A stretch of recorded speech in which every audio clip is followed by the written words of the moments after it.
Gloire à Jésus. Amen. J'ai beaucoup aimé ce témoignage à cause du pas de foi. Commencer à faire la formation sans même avoir les moyens suffisants. Et vous voyez, j'en profite pour dire, parce que dans les courriers, il y a des témoignages, et aussi, j'ai reçu des courriers de certaines personnes qui se plaignaient par rapport à certaines formations qu'on a mises en place, par exemple la formation Eben. Amen, il y a quelqu'un qui m'a écrit, mais pasteur, c'est une formation qui est faite pour ceux qui n'ont pas de travail. Ça veut dire qu'ils n'ont pas de source de revenus. Et, donc Sylvestre, c'est de toi, il se plaint. Et la formation est de 60 000 francs. Donc la personne m'écrit, mais pasteur, où je vais trouver l'argent? Si je pouvais avoir 60 000 francs comme ça, peut-être que je n'ai pas fait la formation, c'est-à-dire que j'ai déjà des sources de revenus. Ça paraît logique, mais ce n'est pas le langage de Dieu. Ça paraît logique, mais ce n'est pas le langage de Dieu. Donc c'est ce que je lui ai répondu. Je lui ai dit, ma soeur, la mentalité que tu dis, c'est la mentalité qui maintient la plupart des gens dans la misère et la pauvreté. Ce que le frère a fait, il n'a pas regardé le montant de 3 millions. C'est illogique pour quelqu'un qui a 50 000 francs prêts d'entrer dans une école de ce genre. Mais il y a des pas, si tu ne les poses pas avec Dieu, tu ne vas pas voir le ciel s'ouvrir. Voilà. Ce n'est pas une affaire de logique. Et ces montants d'entrée, ça vise deux choses. Premièrement, d'abord, les prix sont bas par rapport à la qualité de la formation que vous allez recevoir. Mais on aurait pu faire payer, faire gratuit, ce qu'on a déjà fait. Mais j'ai compris que, dans le fond, si tu n'aides pas les gens à changer intrinsèquement la mentalité, quels que soient les montants que vous allez mettre à disposition, ça ne produira rien. La pauvreté et les difficultés financières ne sont pas d'abord dues à l'absence d'argent. C'est dû à certaines croyances ou certaines conceptions intérieures qui combattent ce que Dieu envoie dans notre vie. Et c'est ce qu'il faut transformer. C'est pourquoi j'ai permis qu'il y ait un tel prix. Mais j'ai dit à la personne, si quelqu'un veut être découragé à cause du montant, il faut qu'il aille à la première rencontre. C'était hier, non? Voilà. Bon, il y a encore d'autres rencontres. Il faut aller, on va te parler simplement. Amen. Et là-bas, on a des conseils qu'on te donne pour comment tu vas y arriver. Parce qu'on veut challenger ta foi. Alléluia. Si tu veux, tu vas le faire. Ce n'est pas trop pour le montant. C'est plus pour t'apprendre la foi qui crée la richesse, qui crée le miracle. Amen. La mentalité de pauvreté, la mentalité qui maintient pauvre, est une mentalité d'assistanat. La mentalité qui maintient riche et qui produit est une mentalité de donner même le peu qu'on a. Amen. Donc j'encourage toutes les personnes à s'inscrire aux formations lorsqu'on les donne. Alléluia. Alléluia. Gloire à Jésus. Amen. Et que Dieu vous multiplie dans le nom de Jésus. Que toute mentalité de retard soit paralysée au nom de Jésus et que vous soyez libres au nom de Jésus. Amen.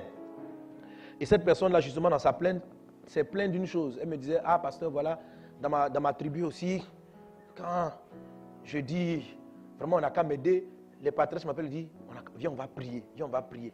Il dit, mais est-ce que quelqu'un qui a faim peut bien prier? Ça, c'est une logique très charnelle. La personne qui parle comme ça méprise et ne connaît pas la puissance de la prière. Elle ne sait pas ce que c'est que la prière. Elle n'a aucune idée de la puissance de la prière. Et beaucoup de gens ont ce genre de raisonnement. Ah, mais si tu as faim, comment tu peux adorer? Ça paraît joli à entendre, mais c'est une parole très diabolique. C'est très diabolique. Regarde ce frère. Au début, tu peux avoir tous les salaires, tu peux avoir, et puis retomber dans une galère totale. Tu peux avoir un bon cadre, vivre bien. Tu vois, ce monde-là est très instable. Celui que tu vois briller aujourd'hui, c'est même pas ce qui va se passer demain. Mais si tu n'as pas créé la mentalité qui produit constamment, comment tu peux t'en sortir? Comment tu peux dire qu'un travail est stable? Est-ce que tu sais de quoi demain sera fait? Il faut créer la communion avec Dieu par une vie et une communion avec le Seigneur très puissante. Et c'est de ces points-là que j'aimerais partager avec vous dans la prière. Dis avec moi la prière. La prière. Alléluia. Alléluia. Donc voilà déjà quelques semaines ou mois que nous sommes sur ce thème glorieux de la prière. Mais nous la prenons à la manière de Jésus, pas à la manière traditionnelle. Et je t'en prie, par les compassions de Christ, écoute ce message. Parce que la majorité d'entre nous ne savent pas prier. Les disciples ont reconnu humblement qu'eux-mêmes, ils ne savaient pas prier. En observant Jésus, ils lui ont dit, c'est vrai que nous sommes des religieux, nous avons grandi. Bon, ils n'ont pas dit ça littéralement, mais c'est ce que ça sous-entend. Parce que ce sont des juifs, ce sont des gens qui sont éduqués depuis leur temps d'enfance à la prière. En regardant Jésus prier, ils ont dit, Seigneur, apprends-nous à prier. Et Jésus n'a pas dit, mais vous savez déjà prier. Jésus n'a pas dit, la prière c'est simple. Dis à Dieu ce que tu veux. Jésus a donné des cours sur la prière. Et c'est ce cours-là que nous sommes en train de parcourir. Amen. Si vous n'appliquez pas cela, vous allez avoir très peu d'exaucement. Quand vous allez prier, une grande partie de vos demandes restera sans suite. Si vous appliquez les choses que nous sommes en train de dire, vous allez améliorer les suites favorables à vos requêtes et à vos prières. Ce dont je parle fonctionne. Dis à un voisin, ça marche. Ça marche. Amen. Parmi les témoignages des coups d'appel, il y a un qui a beaucoup insisté sur il y a un des témoignages qui est aussi très glorieux que j'ai dans ma boîte mail, où il a parlé de comment est-ce qu'il a prié au nom de Jésus et une situation aussi professionnelle s'est glorieusement décantée. Amen. Amen. Ça fonctionne, mes amis. Alléluia. Alors, là, le point précédent, on a étudié la prière au nom de Jésus. On a expliqué que prier au nom de Jésus n'était pas une formule. C'est-à-dire, il ne s'agit pas simplement de dire à la fin de ta prière au nom de Jésus. Mais c'est d'abord un état d'esprit. N'oubliez jamais le dénominateur commun à l'enseignement de Jésus. Tous ceux qui veulent prier doivent savoir qu'on prie Jésus, on adore le Christ, on adore Dieu en esprit et en vérité. Amen. Et quand on dit en esprit, on fait référence à tes pensées, à ton être intérieur. Le succès de la prière n'est pas dans les formulations extérieures, mais la réussite ou la puissance dans la prière se situe au niveau du combat et au niveau des dispositions que tu as dans ton être intérieur. Amen. La déclaration verbale et les mots qu'on prononce à la fin sont utiles aussi. Mais la grande partie de la victoire de la prière se passe à l'intérieur de nous. Que Dieu t'accorde une vie de prière victorieuse dans le nom de Jésus. Amen. On peut accroître l'efficacité d'une prière. Tous les points que j'ai abordés, si vous les développez, ou bien plus vous les développerez, plus vos prières seront efficaces. Plus vous allez révérer le nom de Jésus, plus vous allez mieux vous cacher dans le nom de Christ quand vous dites quand vous priez au nom de Jésus, selon les points qu'on a traités avec la quatrième clé. Plus le nom de Jésus sera puissant dans votre esprit quand vous priez, plus grands seront vos exaucements et plus rapides seront vos exaucements. Amen. Alléluia. Donc vous pouvez améliorer la prière, améliorer votre prière, améliorer vos exaucements en écoutant ce message et puis constamment le travaillant sur vous-même. Amen. Ce qu'on appelle des exercices spirituels qui vont vous rendre encore meilleur ou bien meilleure l'action et l'intervention de Dieu dans votre vie. Le cinquième point qu'on va aborder aujourd'hui, amen, que je vais introduire, je ne pourrai pas le terminer. Bon, je vais quand même traiter 2 points ou bien 1 point. Amen. Bon, j'ai changé ma formulation. Alléluia. Voilà. Pour prier efficacement, la 5e chose, je veux dire ceci, c'est aligne ton cœur ou tes pensées, amen, à tes expressions de prière. Ou bien aux expressions de prière. Les expressions de prière, c'est les mots que Jésus nous donne de dire. Dis, par exemple, quand tu pries, dis notre Père. Amen. Notre Père. Voilà. Jésus a donné une forme de, je dirais, entre guillemets, une forme de formule. Mais tu vas voir ce qui n'est pas vraiment une formule. Amen. Ce que je vais t'expliquer, c'est ce que Jésus a dit là.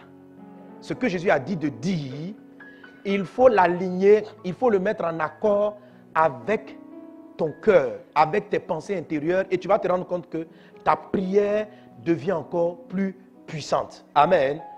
Quand j'exprime comme ça, tu peux ne pas bien cerner, mais par la grâce de Dieu, tu vas comprendre. Dis, voisin, tu vas bien comprendre. Je vous invite à lire avec moi Matthieu chapitre 6, à partir du verset 7. Jésus dit, donc on est dans l'école de Jésus pour la prière. Jésus dit aux disciples, en priant, ne multipliez pas de vaines paroles, comme les païens qui s'imaginent qu'à force de paroles, ils seront exaucés. Ne leur ressemblez pas, car votre Père sait de quoi vous avez besoin avant que vous le lui demandiez. Amen, amen. Alléluia. Ça, c'est important. Jésus compare ici la prière des chrétiens à la prière des païens. Donc, les païens prient. Et ce n'est pas seulement les païens. Les religieux prient. Dans l'islam, on prie. Chez les évangéliques, il y a des prières. Les méthodistes, il y a des prières. Chez les catholiques, il y a des prières. Il y a des formes de prières. La prière de Jésus est différente des prières des évangéliques. Ce n'est pas une prière religieuse. C'est différent des prières des catholiques. C'est différent de la prière islamique, de la prière bouddhiste. Quelle que soit votre religion, ce que Jésus enseigne n'est pas une prière religieuse. Lorsque la Bible utilise l'expression païen, il faut savoir que les Juifs appelaient tous les non-Juifs païens. Voilà, ce n'est pas ceux qui ne croient pas en Dieu. Sinon, quelqu'un qui ne croit pas en Dieu ne prie pas. il dit, ne priez pas comme les païens. Un vrai païen, il ne prie pas. Donc si on parle des païens, ce n'est pas païen dans le sens de incroyants. Ce sont des croyants, mais qui ne sont pas juifs. Donc il est en train de dire, ne priez pas comme les autres croyants. Quand il dit païen, il ne faut pas voir ceux qui ne sont pas chrétiens. Voilà, païen étant un mot qu'on donnait à tous ceux qui n'étaient pas de la race ou de la nationalité hébraïque juive. Amen. Donc ne priez pas comme les autres. Ne priez pas comme cela. Et Jésus même en continuant va dire qu'il ne faut pas prier aussi comme les pharisiens. Quelqu'un dit Amen. En prière, ne multipliez pas de vaines paroles. C'est-à-dire, ce n'est pas la peine de dire des paroles qui sont vides. Comme les païens qui s'imaginent qu'à force de paroles, ils seront exaucés. Ne leur ressemblez pas, car votre Père sait de quoi vous avez besoin avant que vous ne le lui demandiez. Écoute, si tu veux réussir ta prière, il faut savoir que la prière chez les enfants de Dieu ne consiste pas à informer Dieu de tes besoins. Le texte dit, Dieu sait d'avance ce dont tu as besoin. Ça veut dire que la prière n'est pas un mode d'information. Chez les païens ou chez les religieux, la prière est une information. Ou la prière est un rite genre magique. On te dit par exemple, fais 4 fois, dis 4 fois, Jésus au ralenti. Jésus. Jésus. Jésus. 4 fois ça marche. Parce que le chiffre 4, c'est le chiffre de ceci, c'est le chiffre de cela. Je ne dis pas que ça ne fonctionne pas. Il y a des règles, il y a des récitations qui sont puissantes. Il y a des puissances dans tout ça. Mais Jésus dit, n'utilisez pas cette voie-là. Des prières, des chapelets, tout ça, on n'a pas dit que c'est nul. Mais on te dit, n'utilise pas ce chemin. N'amène pas ta religion dans le message de Christ. Jésus n'a pas enseigné évangélique, il n'a pas enseigné, il n'a pas prêché une église quelconque, ni bas honneur. Il prêche sa personne, sa vie. Et soit connecté avec son message. Ne laisse pas la religion être un obstacle à la révélation de la parole de Dieu. Alléluia. Tu viens à bas honneur, ne laisse même pas bas honneur être un obstacle à la révélation de la Bible. La Bible est la Bible. Elle surpasse, elle transcende toute église, tout ça. Jésus a un message. Il faut le prendre. Alléluia. Quelqu'un est avec moi? Donne un bon amen à Jésus. Donne un bon amen à Jésus. Alléluia. Donc ne multiplie pas de vaines paroles. Ce n'est pas, il ne s'agit pas de dire Dieu. Est-ce que tu sais? Tu sais que je prends de l'âge. Et qu'à mon âge, on se marie, hein? On est marié. Tu sais que je vais avoir 40 ans? Dieu dit, il sait déjà. Alors, si Dieu sait déjà, à quoi sert la prière? S'il sait ce dont on a besoin, il n'a qu'à nous les donner en même temps. Parce qu'il dit, faut pas croire que ta parole est en train de m'informer. Avant que tu n'ouvres la bouche, je savais avant toi ce dont tu avais besoin. Alors, Jésus a fini de dire cela. Pourquoi nous gardons les mêmes habitudes? Il sait que tu as besoin de la voiture, il sait que tu veux du travail, et il veut te donner. Donc, lorsqu'il te demande de prier, il parle d'autre chose. Et il faut comprendre son message. Alléluia. Alléluia. Gloire à Jésus. Il dit, Dieu sait déjà de quoi vous avez besoin. En fait, parce que Dieu sait, Dieu, quand vous priez, Dieu vous envoie l'exaucement. Mais, vous allez voir, parce qu'après, il va commencer à dire maintenant la prière du Notre Père. Voilà encore des paroles, Notre Père qui est aux cieux. Mais vous allez voir, il ne s'agit pas ici de la récitation. Mais vous allez comprendre ce dont il parle. Pasteur Tena, viens. Donne-moi ta Bible. Voilà. Toi, tu demandes. Mais quand j'ai demandé, moi, j'ai envoyé ma main comme ça, avec ton miracle. Toi, tu dribbles ma main, tu vas là-bas. Quand je viens ici, tu t'en vas là-bas. OK? Viens comme ça. Là, on va nous voir. Ah, mais ceux-là, ils ne vont pas voir. Bon, on se met comme ça. Amen. Bon, de toute façon, il y a les écrans. Amen. Bien, viens.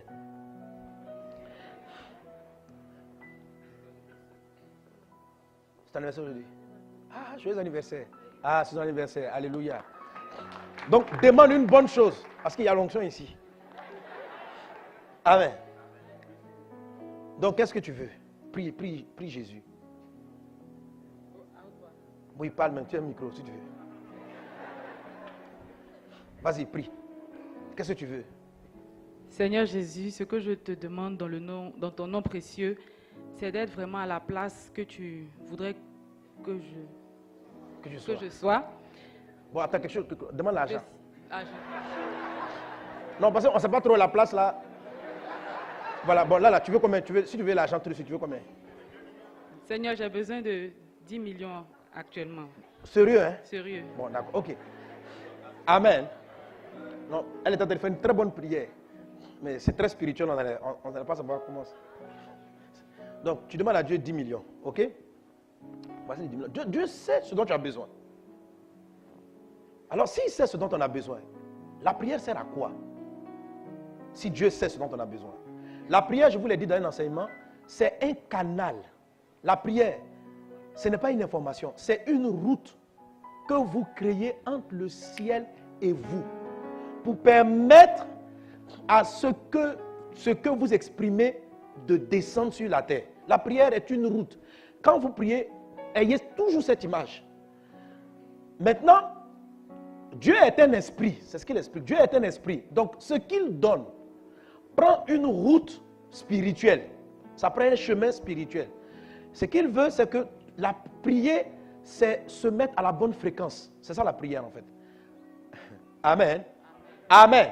C'est un peu comme si Dieu était en train de parler sur 99.6 sur la radio. Et il te répond. Et toi, tu es sur 97 quelque chose. Tu ne vas pas recevoir. Parce que tu n'es pas sur la même fréquence que Dieu. La prière, c'est aller se remettre sur la fréquence de Dieu. Pour pouvoir comprendre ce qu'il dit, recevoir ses directives et les voir s'accomplir. Alléluia. La prière du Notre Père est le protocole. Si vous faites ce que Jésus a dit dans cette prière-là, c'est le protocole pour vous mettre sur la fréquence de Dieu. Amen, amen, amen. Alors c'est quoi quand on n'est pas sur la fréquence? Elle a demandé 10 millions. Dieu dit, tiens les 10 millions. Tiens. Vraiment. Donc tu es parti à 97, point quelque chose. Tiens. Mais tu n'es pas tes 10 millions ou quoi? Tiens.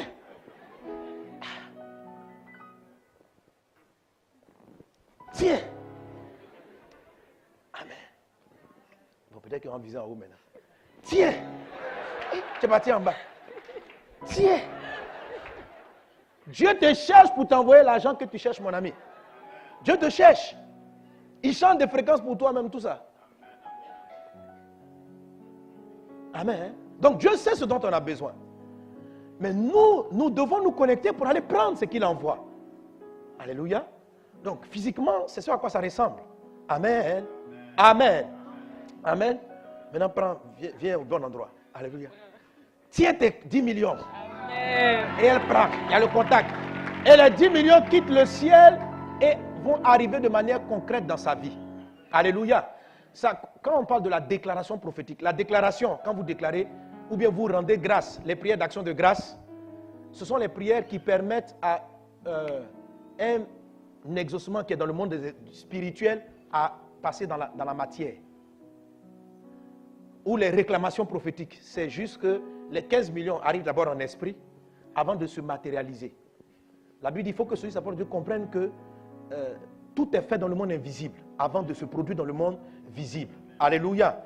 Et toi, tu dois être en esprit. Dieu est esprit. Il faut que ceux qui l'adorent en esprit, en vérité. Donc, ils se connectent à l'esprit et qu'ils répercutent. Donc, quand tu parles, la Bible dit, si tu crois dans ton cœur et tu confesses de ta bouche, tu crois dans ton cœur, tu connais ta bouche, tu parviens au salut. Alléluia. Alléluia. Le Seigneur te bénit. Voilà. Que de manière pratique, la dimension spirituelle dans laquelle tu veux entrer, tu y entres et tes 10 millions arrivent au nom de Jésus. Amen. Quand ça vient, viens témoigner. Hein. Et quand un témoigne, ne venez pas lui demander l'argent. Alléluia. Gloire à Jésus. Le temps est déjà parti. Amen, amen. Amen. Alors Jésus dit, ne multipliez pas de vaines paroles, mais quand vous priez, sachez que votre Père sait de quoi vous avez besoin. Amen. Donc il ne s'agit pas, comme je l'ai dit tantôt, de l'informer. De quoi parle-t-il en fait? En Matthieu chapitre 15, verset 8, il dit, ce peuple m'honore des lèvres, mais son cœur est éloigné de moi. Alors c'est comment est-ce qu'on aligne la prière aux expressions de ce que je demande? Quand on prie, lorsqu'on fait une demande à Dieu, ce qu'il dit, c'est que, parlant des croyants, il dit, ces gens-là, ils disent des choses dans leur bouche, mais leur cœur est éloigné de moi. Dans la pratique, ça veut dire quoi? Quelqu'un prie et puis il dit à Dieu, tu es grand. Dieu, tu es bon. Tout à l'heure, on a chanté la bonté de Dieu. Oh Dieu, qui est bon comme toi? Mais le cœur peut dire, frère, Dieu aussi, il est dur. Hein? Voilà. À l'église, ta bouche peut dire, oh, Dieu est bon. Mais ce n'est pas ce que tu penses. Donc, tes lèvres l'honorent, mais ton cœur est éloigné. C'est comme ça, on manque la fréquence. Lorsque ce que tu dis n'est pas ce à quoi tu penses. Quelqu'un est-il avec moi? Amen. Maintenant, ce qu'on dit, c'est important. Alléluia. Pour changer soi-même son cœur et aligner son cœur à ce qu'on... La Bible dit, c'est de l'abondance du cœur que la bouche parle. Amen. Quand tu es aligné à la fréquence, ton langage même dans la ville est conforme à ce que tu as dit dans ta prière. Donc, le peuple disait des grandes choses de Jésus, mais le cœur n'y était pas. Certaines fois, on dit, Jésus fait des miracles, mais on n'y croit pas. Quelquefois, on dit, Jésus ouvre des portes, mais dans le cœur, on pense autre chose. Lorsque les gens viennent nous exposer des problèmes, on traduit, c'est ce qu'on pense réellement qui réjaillit du bout de nos lèvres. La cinquième clé pour la prière efficace, c'est en fait savoir aligner cela, que les pensées de ton cœur soient conformes à ce que Jésus-Christ va te dire de dire. Amen. Alléluia. Alors c'est pourquoi il dit, quand vous priez, dites, notre Père qui es aux cieux. Et le mot dites, dans Luc chapitre 11, verset 1, Jésus dit, quand vous priez, dites. Le mot dites vient du grec légo. Légo qui signifie soutenir, soutien. Donc Jésus n'était pas en train de dire, quand tu pries, il faut dire, c'est là que tu dis, notre Père qui es aux cieux. Si ton cœur ne dit pas, Papa qui est au ciel, ton notre Père ne veut rien dire. Ton cœur doit vibrer, doit réagir dans ce que tu déclares.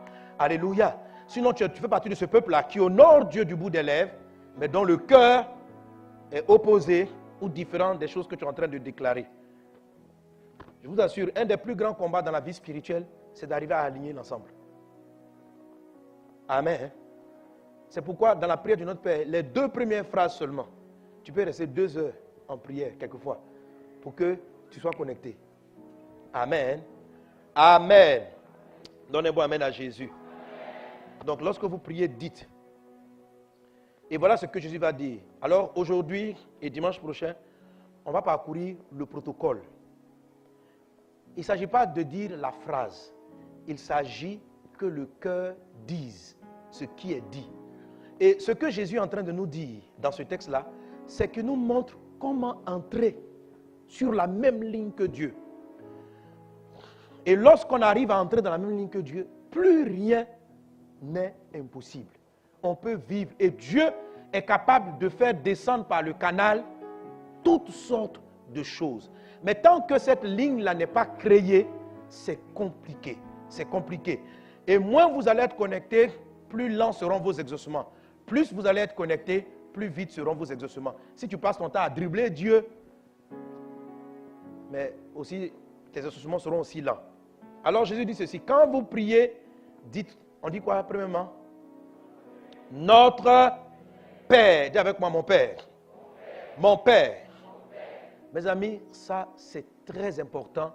C'est le premier pas, c'est la première chose de la prière efficace du chrétien. Les enfants de Dieu ne prient pas l'Éternel.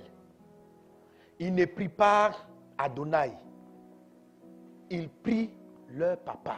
Ils parlent à leur père. Jésus dit, quand vous priez, dites. Et je veux dire, dites là, c'est l'ego. Ça veut dire quand l'ego, c'est pas l'ego des enfants. Quand vous priez, soutenez. Pensez. Que ton cœur dise ce que ta bouche dit, notre Père. Là. Que ton cœur le dise. C'est-à-dire, il ne faut pas dire à Dieu papa sans penser qu'il est ton papa. Tu dois le sentir dans tes entrailles. Tu dois le voir. La même aisance que tu as avec ton père biologique, qui s'appelle papa, elle doit être naturelle. Ça doit être là dans ton cœur. Amen. Autrement dit, tu dois réaliser. Je prie dans le nom de Jésus que tu reçoives la révélation que Dieu est ton Père. Parce que l'expression papa est une expression que nous utilisons pour parler de pour honorer toute personne qui est plus âgée que nous Amen. On appelle papa beaucoup de gens. Mais souvent, nous-mêmes, quand on dit des papas, là, on fait la différence. Qui est vraiment notre papa et qui est vraiment un papa. Amen. Il y a des papas et puis il y a ton papa. Alléluia. Alléluia. C'est tellement important l'histoire de papa que pour que Dieu nous fasse... Il dit ceci, il dit, n'appelez personne sur la terre votre père. Ça veut dire, comprenez que je suis le vrai, l'original. Dis avec moi mon papa. Mon papa. Mon papa. Alors cette expression-là signifie beaucoup de choses. Elle est profonde. Et Dieu veut que tu t'alignes là-dessus. Parce que de là seront données, manifestées la qualité des réponses à tes prières. Alléluia. Alléluia. Si tu pries autre chose que papa, la dernière fois, comment je vous ai expliqué ce sujet, je vais le développer autrement pour qu'on le comprenne mieux. La dernière fois, je vous avais dit ceci. Ton papa, si ton père biologique est le chef de l'État, c'est ton papa, mais il est président de la République. Ok? Et tu viens le voir au bureau pour lui demander quelque chose. La manière dont tu vas l'appeler détermine la façon dont ton père va réagir, va répondre à tes besoins. Donc, ton papa est chef de l'État, il est dans son bureau au palais présidentiel et tu rentres là-bas. Quand tu arrives, si tu sors la phrase « Monsieur le Président », est-ce que ça change tout? Dès l'instant où tu as prononcé « Monsieur le Président », la phrase, quand tu t'adresses, tu vas dire « vous ». Tu ne peux pas dire « Monsieur le Président ». Qu'est-ce que tu dis? D'où tu viens? Non, non, non. Pourquoi tu dis ça? Ça ne veut pas. Monsieur le Président, vous m'avez demandé. Donc, le langage change. Ça veut dire que quand tu as commencé avec la phrase « Monsieur le Président », tu attends à ce qu'il te regarde et qu'il te juge comme un de ses concitoyens. Pas comme un de ses, pas comme son fils. Quelqu'un est avec moi. Mais ça n'empêche pas que c'est ton papa. Et à l'instant là, il va te juger, il va te traiter comme un des concitoyens du pays. Est-ce qu'on est ensemble? Et quand tu viens dire, Monsieur le Président, les gardes, la secrétaire, personne ne sort du bureau. Eux tous t'observent parce que tu parles au président de la République. Maintenant, dans le même bureau, tu reviens. Tu vois le premier garde, quand tu arrives, quand tu as sorti le mot papa, les gardes doivent sortir. Parce que là, c'est une affaire de famille. Ils n'ont rien à voir. Attends, son chef de gars, quand il vient comme ça, là, papa. Les gardes, là, ils tous disent, bon, on attend dehors. Mais si tu viens, Monsieur le Président, donc ils sont là. Et on va vérifier que tu respectes le protocole. Quand c'est le président, tu dois te tenir avec lui, derrière lui, à combien de mètres? Si lui te tend la main, c'est là que tu tends la main. Il y a tout ce protocole. À cause de Monsieur le Président seulement. La même personne, son visage n'a pas changé. Dieu n'a pas changé, le même éternel. Si tu viens et tu commences, ô éternel, frère, vous basculez dans un autre régime. Il te traite en éternel. Or, l'éternel, c'est le Dieu de Moïse, c'est le Dieu des 10 commandements, c'est le Dieu œil pour œil. C'est une dimension, frère. C'est une dimension compliquée. Sinon, c'est Dieu. C'est Dieu. Amen. Mais c'est une dimension, l'éternel. Il est là à la colère, il est compatissant, il est bon, mais il juge, il punit l'iniquité des pères. Et sur les filles jusqu'à la 3e génération. Donc, frère, c'est une affaire compliquée. Quand tu arrives là-bas, c'est pourquoi Jésus dit, quand tu pries, il ne faut pas dire l'éternel. Il faut dire papa. Tu crées l'atmosphère qui s'y est. Parce que maintenant, tu es devenu enfant de Dieu. Dans la religion, dans les autres religions, ils ne prient pas le Père, ils ne prient pas un papa. Ils parlent à un grand Dieu, pas à leur Père. Et ça détermine le type de réponse. Est-ce que vous êtes ensemble? Vous êtes avec moi? Mais tout ça, c'est une connexion dans l'esprit. Parce que quelqu'un peut dire du bout de ses lèvres, papa, mon papa, mais dans son cœur, il pense qu'il est avec l'Éternel. Quelqu'un peut dire, même prononcer le mot éternel, mais dans son esprit, il pense mon Père. C'est pourquoi je dis, ce que tu dis doit être aligné avec ton cœur. Quelqu'un est avec moi? Quelqu'un est avec moi? Mes amis, tant que vous ne réaliserez pas la première phrase ou bien les 2 premiers mots de la prière de Jésus, tant que ça ne va pas devenir votre quotidien, il y a un ensemble de choses dans la parole de Dieu que vous allez manquer. Un ensemble de miracles, d'exaucement. L'exaucement au nom de Jésus. l'exaucement à 100% nous est donné parce que nous sommes des enfants. Quelqu'un est-il avec moi? Donnez un bon amen à Jésus. Donnez un bon amen à Jésus. Alléluia. Quand Jésus dit ceci, quand Jésus dit, si vous les hommes méchants comme vous l'êtes, vous savez donner de bonnes choses à vos enfants, à combien plus forte raison votre Père qui est dans les cieux? Qu'est-ce qu'il est en train de dire? Tant que tu me prends en tant que papa, je vais te donner toutes les bonnes choses. Mais si tu me prends en tant que l'Éternel, dans l'Éternel là, frère, il y a des serpents. Il dit, mais regarde la phrase, il dit, vous les hommes vous êtes mauvais, mais vous donnez de bonnes choses à vos enfants. Si quelqu'un me demande, et là il ne se présente pas comme étant l'Éternel. L'Éternel c'est un bon nom, hein, il faut le dire. Mais il faut savoir que celui qui est l'Éternel, c'est aussi ton papa, si bien sûr tu as donné ta vie à Jésus. L'occasion de dire à ceux qui n'ont pas encore accepté Jésus, si Jésus n'est pas dans ton cœur, tu n'es pas un enfant de Dieu. Si tu dis papa, ça n'a pas de sens parce que tu n'es pas né. C'est comme tu vois un monsieur qui a 80 ans, quand tu le vois, tu l'appelles papa, papa. Mais lui dans son cœur, il sait que tu n'es pas son fils. Toi aussi, tu sais que ce n'est pas ton père. Donc tu dis papa, mais tu vas savoir te tenir avec lui. Donc tout le monde appelle Dieu papa. Ça n'a pas de sens tant que vous n'êtes pas réellement né de Dieu. Convertis-toi à Christ. Alléluia. Sinon, tout le monde appelle Dieu papa, mais tout le monde n'est pas fils de Dieu. Pour être enfant de Dieu, il faut être né de Dieu. Que cela soit ton partage si tu n'as pas encore fait la paix avec Jésus. Romains chapitre 8, verset 15 dit ceci. Et vous n'avez pas reçu un esprit de servitude. Romains 8, 15. Et vous n'avez pas reçu un esprit de servitude pour être encore dans la crainte. Vous avez reçu un esprit d'adoption par lequel nous crions Abba, Père. L'Esprit lui-même rend témoignage à notre esprit que nous sommes enfants de Dieu. Or, si nous sommes enfants de Dieu, nous sommes aussi héritiers de Dieu et co-héritiers de Christ. Si toutefois nous souffrons avec lui, afin d'être glorifiés avec lui. Amen. Alléluia. Là, l'apôtre Paul insiste sur la notion de papa. Il dit que quand on a cru en Jésus, on n'a pas reçu un esprit de servitude. C'est quoi l'esprit de servitude? Beaucoup de personnes prient, dans leur bouche, ils disent papa, mais ils ne se comportent pas avec Dieu comme des enfants. Ils se comportent comme le boy, comme le serviteur. C'est quoi le serviteur? C'est quelqu'un qui pose et qui prie.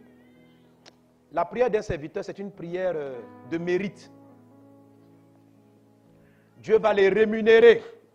Un fils, on ne le rémunère pas. Tout ce qui appartient au Père, lui appartient. Amen. Quand tu es enfant, quand tu rentres au bureau de ton papa, le chef de l'État, et puis tu dis, papa, regardez mes enfants, quand ils viennent me trouver au bureau, vous savez qui passe derrière le bureau? Ils viennent. Donc, tout le monde arrive. Ils vont arriver avec les frères, tout le monde, on rentre dans le bureau. Et tu vas voir ma fille, elle va sauter, elle va aller où je suis là, s'asseoir sur mes pieds. Elle vient, elle loue mon réfrigérateur. Bah, c'est ma fille. Voilà. Un autre frère qui arrive, il ne peut pas venir ouvrir.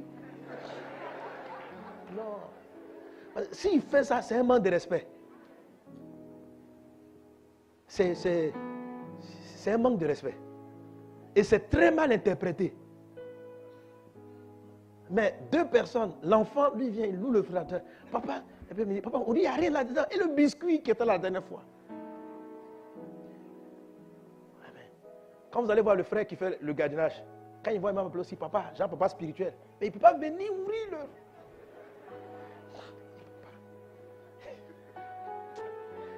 Est-ce qu'on est ensemble?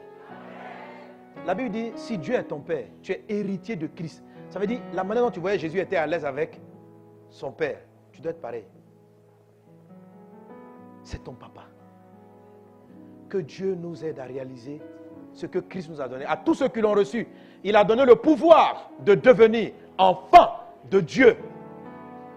Enfant de Dieu. Toute la clé de l'exaucement des chrétiens qui les rend parfaits, c'est parce qu'on s'approche de Dieu dans la dimension de notre papa. Si j'arrive dans la dimension de serviteur, ce n'est pas que c'est faussé, ce n'est pas que je ne peux pas avoir des miracles, ce n'est pas que je n'aurai pas des exaucements, mais il y a des dimensions auxquelles je n'aurai pas droit. Sinon un serviteur ici peut demander, hé patron, vraiment, je suis coincé aujourd'hui là. Oui, qu'est-ce que tu veux? Donne-moi 100 000 francs. Le patron, s'il est bon, il peut lui donner. C'est aussi un exaucement de prière. Mais il a parlé à son patron Toi, tu ne parles pas au patron. Tu parles à ton papa. Tu parles à ton papa. Et vous voyez, la Bible donne l'exemple, une belle illustration dans le livre de Luc chapitre 15 à partir du verset 1, où il est parlé des deux frères avec le fils prodigue. On connaît cette histoire?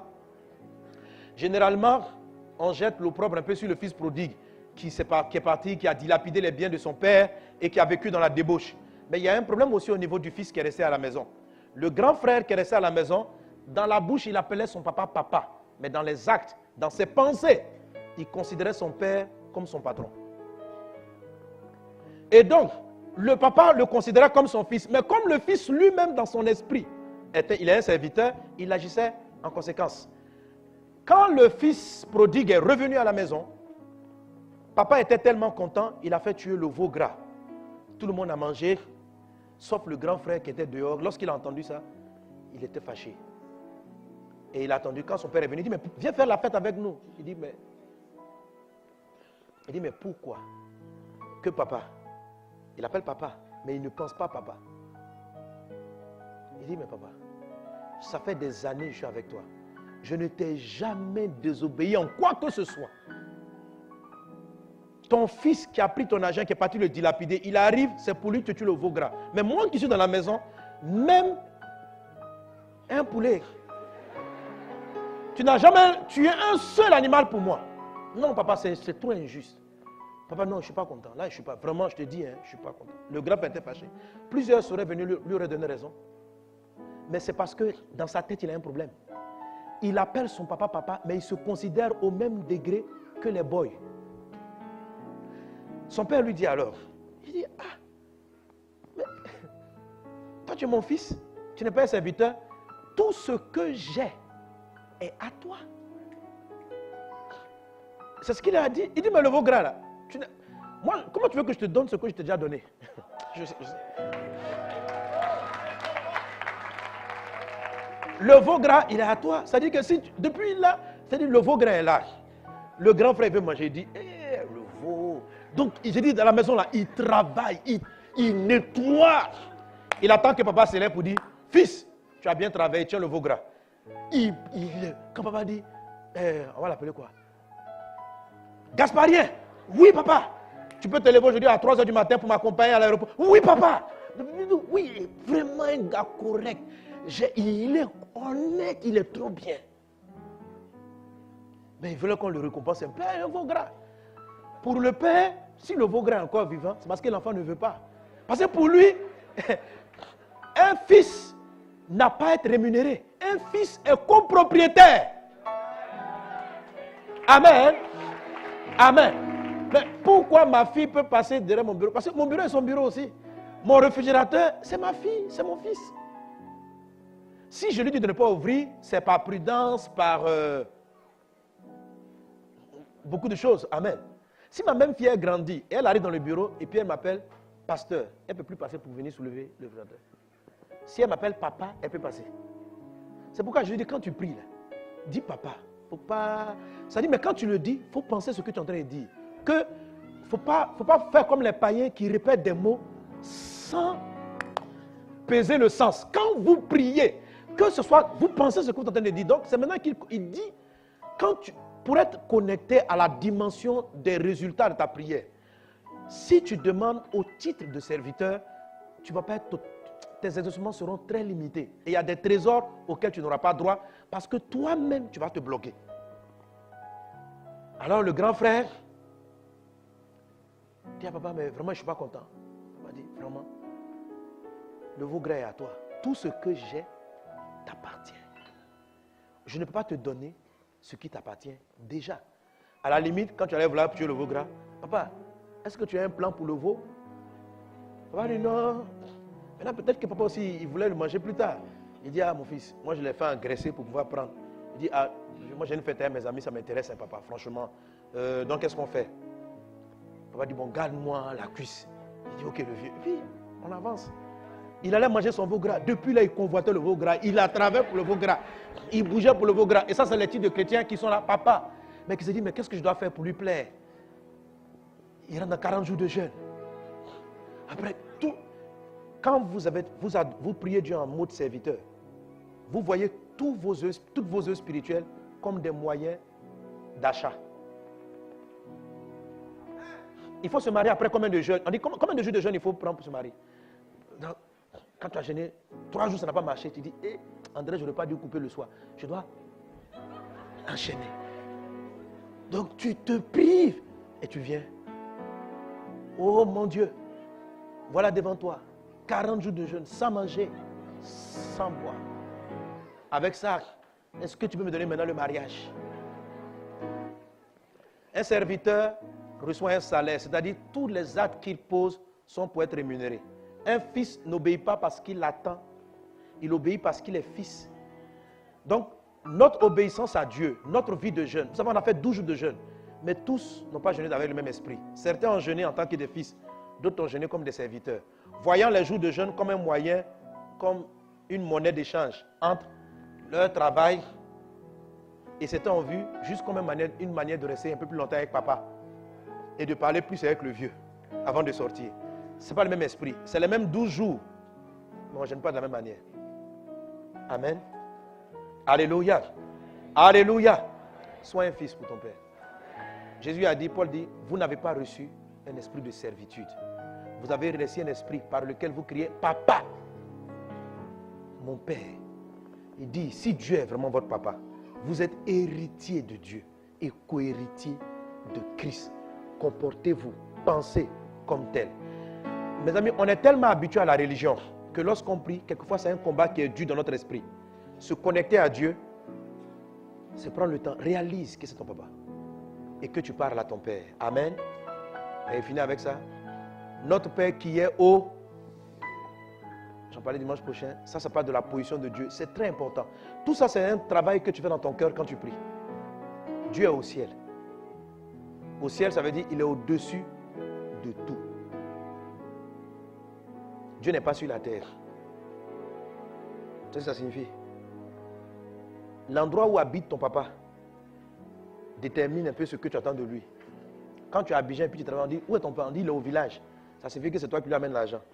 Mon papa qui est au village. Il y a des pays, si on te dit comme ça, tu dis, on dit, où est ton papa? Mon papa qui est aux Émirats Arabes Unis, on va te dire, il t'a envoyé l'argent. Est-ce que vous voyez? C'est le même papa, mais s'il est au village et s'il est dans un pays de... On dit où est ton père? Il est aux États-Unis. Et on dit, les gens vont te dire, il t'a envoyé quoi? On va te dire, tu lui as envoyé. Maintenant, si tu dis, mon papa au village, on va te dire, tu lui as envoyé. Ouais. Si tu dis, mon papa aux États-Unis, on va dire, il t'a envoyé. Si tu dis, mon papa au village, qui envoie qui à qui? On dit, qu'est-ce que tu as fait? Donc, où est ton père?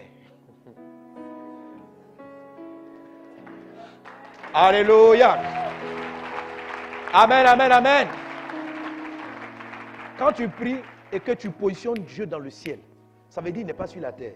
Ça signifie que tous les problèmes qu'il y a sur la terre, il est au-dessus. Donc quand tu arrives et puis tu dis à Dieu, quelqu'un qui souffre d'un cancer, quand tu pries, si tu n'es pas connecté à qui est dans le ciel, oh Dieu, je souffre du cancer. Ça veut dire que tu crois que Dieu est à la même limite que les médecins et que quand on dit cancer, Dieu aussi est effrayé. Cancer. Cancer, c'est sur la terre. Dieu, il est au ciel. Mon papa qui est au-dessus des cancers. Dans le petit dit, oh Dieu, papa, Abidjan est dur. Mais Dieu n'est pas à Abidjan. Ton papa n'est pas à Abidjan. Frère, oh Dieu, le pays est devenu difficile. Ton papa, il n'est pas dans le pays. Mais ici en Côte d'Ivoire, on ne trouve plus de travail. Ton papa n'est pas ici. Notre Père qui est aux cieux. Donc quand dans ton cœur, tu l'as mis là où il est, ça veut dire que tu vois que Dieu est au-dessus et puis il regarde les problèmes comme ça.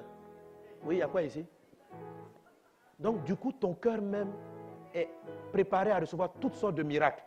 Mais si dans ton esprit, tu as dit, Père, qui avait moi à Abidjan, il y a des choses que tu ne pourras pas lui demander parce qu'il est à Abidjan. Tu vois? Parce que en même temps que tu vois Dieu, tu vois en même temps qu'il est soumis lui aussi aux problèmes de la ville, c'est difficile. Donc quand tu veux demander à Dieu même 50 000 francs, tu as besoin de 50 000 francs, mais tu as peur de lui demander. Parce que c'est énorme qu'il te trouve 50 000 francs. Si tu sais où est sa position. Dis avec moi, mon papa qui est dans les cieux. Que Dieu vous bénisse abondamment. Mon Père est dans le ciel. Mon Père n'est pas sur la terre. Mon Père n'est pas limité par les limitations terrestres. Mon Papa est dans le ciel. Aucune maladie terrestre ne le limite. Aucun problème qui est sur la terre ne le limite. Aucune situation n'est trop grande pour lui. Dieu, il le sait. Mais est-ce que toi, tu en es conscient?